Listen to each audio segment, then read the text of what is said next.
resources at an optimal level, and increasing funding for alcohol and drug abuse treatment facilities. The social failures I mentioned above, if addressed, can empower the women of North Carolina and their families. When women are whole, their families are whole. Let the women of North Carolina determine their destiny. Thank you. Good morning, still. Oh no, good afternoon. I'm Susan Fisher. I represent District 114, which is Buncombe, a part of Buncombe County.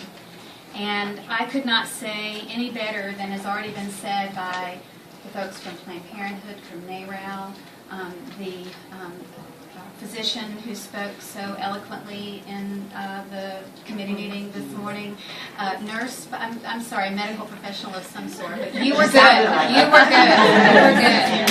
You were good. Very good. Oh yeah, 60 years, that counts. That counts. I couldn't say it any better, but I did want to bring some attention to the fact that by putting these kinds of restrictions on abortion clinics, or on women's reproductive health care clinics, as I like to refer to them, is going to result in there being only one clinic that is really meeting the standards, and that's FemCare in Asheville, a part of Asheville that I represent. It was interesting to note that in committee this morning there were no specific numbers given to the cost that would be involved in bringing these clinics up to the standard that this bill purports to want to have. There was no talk about where this money would come from. I heard about big business and that Planned Parenthood is big business. Well, I beg to differ. I think that you have never seen an organization struggle so mightily to raise money to protect the choices and the health care, the reproductive health care of the women that they serve. We are here today, and you all are here today, and I'm so happy to see all of you here, to stand up for healthy women, for giving them and keep helping them to preserve the choice that they have. And this bill will only subvert that. It will only take those choices away. And we need to stand strong, as I know we all will. And Asheville can't be the only place. Because as people like Joe Sam have said, what about the women who live in rural communities? Where do they go? If FemCare in Buncombe County is the only clinic that is qualified, where do those women from the rural parts of our state go? So thank you for being here, thank you for your interest in this, and thank you for your determination.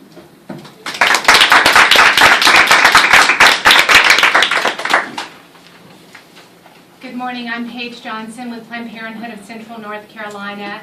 Thank you, Representative Fisher, for your very thoughtful words about Planned Parenthood.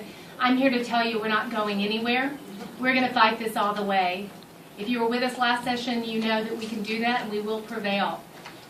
What I do want to say is that no one takes women's health and safety more seriously than Planned Parenthood. More than 25,000 North Carolinians, women, men, and young people rely on us every year for annual exams, life-saving cancer screening, Pap tests, clinical breast exams, birth control, STD treatment, prevention, and yes, high-quality, compassionate, and safe abortion care. We understand at Planned Parenthood how deeply personal and often complex pregnancy decisions can be for a woman, which is why we cannot understand how lawmakers could pass sweeping legislation like House Bill 695 in a sneak attack without allowing a single women's health expert to weigh in publicly when the bill was still eligible for amendment. Abortion is already one of the safest procedures for women, and Planned Parenthood has rigorous safety guidelines in place to ensure women's health and safety. Our doctors are licensed by the North Carolina Medical Board, and they receive continuing medical education annually. Our medical standards and guidelines are updated and informed by the most trusted medical knowledge, as well as professional and scientific organizations, including the CDC, the FDA, and the American College of Obstetricians and Gynecologists.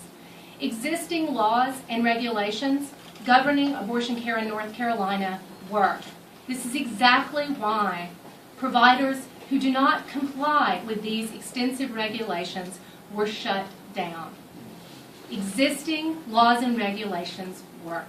This is why they were shut down. House Bill 695, as written, will do nothing to improve women's health or safety. It is simply another step by legislative leaders.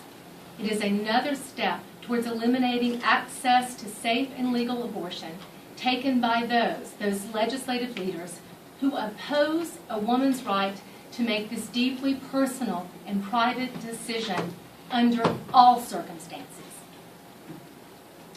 If the intent is truly, as they said in committee over and over this morning, if the intent is truly women's health and safety, then Planned Parenthood welcomes the opportunity to work with lawmakers on improving House Bill 695. Thank you.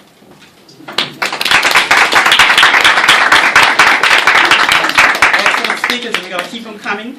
Our next three speakers are Melissa Everett, who's a volunteer with Planned Parenthood, and she will be followed by Representative Alma Adams, followed by Democratic leader Larry Hall. And Representative Adams, by the way, is chair of the Women's Reproductive Rights Working Group for the Democratic Caucus. Melissa? I'm sorry, Emily, forgive me.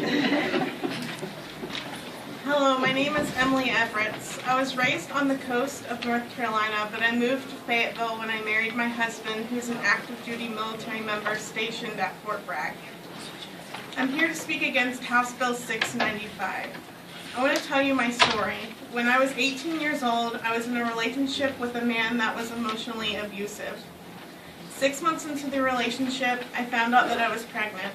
I sat on the information for a month before I told anyone. I was scared to tell my family, and I was even more scared to tell the man that I was in the relationship with, because I knew in my mind that I couldn't raise a child, especially one with a man that couldn't go a sentence without belittling me. I decided that it was my best option to choose abortion. I saw a lawmaker on TV admit that his intent in pushing House Bill 695 was to eliminate access to safe and legal abortion. I'm here to stand up for women who have made this deeply personal decision. Like many women who have gotten safe and legal abortions in this state, my story has a happy ending. I'm married to a great man who stands for North Carolina women and me. I have a beautiful 3-year-old girl who is bright and healthy. I have been able to follow my dreams and complete my education, all because I was able to plan and decide when I was ready to raise a child. I ask you to stand with me and all North Carolina women who have the right to choose and plan their families in their own time. Thank you. I'm Alma Adams, and I represent the 58th House District in Guilford County. We're in the 92nd day of this legislative session. The bills that have come through this General Assembly levied against women have been absolutely discriminatory and oppressive. House Bill 695 is just another, like the other